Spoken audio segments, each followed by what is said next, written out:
Vote কেন্দ্রে উৎসব প্রতিটা সেন্টারে এসে তার নিজেদের প্রার্থীকে মনোনীত করতে পারে সেই লক্ষ্যে আমরা প্রত্যেকটা কেন্দ্র পরিদর্শন করতেছি। এই দেখলেন আমাদের সাথে সোয়াট টিম আছে, যেন যে কোনো পরিস্থিতিতে তারা এসে এখানে আমাদের হেল্প করতে পারে। এছাড়া আমাদের বোম ডিসপোজাল ইউনিট আছে, ডগ স্কোয়াড আছে।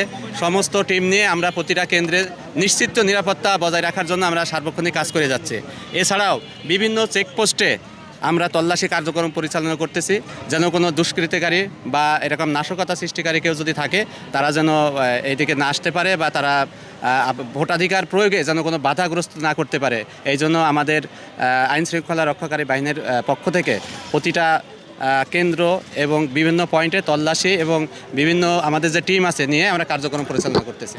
সাধারণ ভোট মানে এখন পর্যন্ত কোনো কিছু উদ্ধার করা হয়েছে না, এখন পর্যন্ত ইনশাল্লাহ আমাদের কোনো পরিস্থিতি স্বাভাবিক এবং কোনো ইলিগ্যাল কোনো কিছু আমরা উদ্ধার করি নাই বা উদ্ধার যারা এরকম কাজ করতেছে তারা ইতিমধ্যে জেনে গেছে যে সারা বাংলাদেশ আইন শৃঙ্খলা রক্ষাকারী বাহিনী অতি তৎপর। কোনো দুষ্কৃতিকারী কোনো কিছু কোথাও কোনো সেন্টারে কিছু করতে পারবেন ইনশাল্লাহ। আপনাদের পক্ষ থেকে ভোটারদের উদ্দেশ্যে কোনো বার্তা দেবেন? আমরা এই বার্তায় দিতে চাই যে মানুষ বা যারা ভোটাধিকার প্রয়োগ করবে সমস্ত ভোটারদের প্রতি বিনীত অনুরোধ, আপনারা কেন্দ্রে আসবেন এবং নিঃসংকোচ বোধে আনন্দমুখর উৎসব পরিবেশে এসে ভোটাধিকার প্রয়োগ করে যাবেন। আমরা আইন শৃঙ্খলা বাহিনী আপনাদের সার্বিক সহযোগিতায় পাশে আছি ইনশাল্লাহ। না, আমাদের এইদিকে কোনো ঝুঁকিপূর্ণ কেন্দ্র নাই।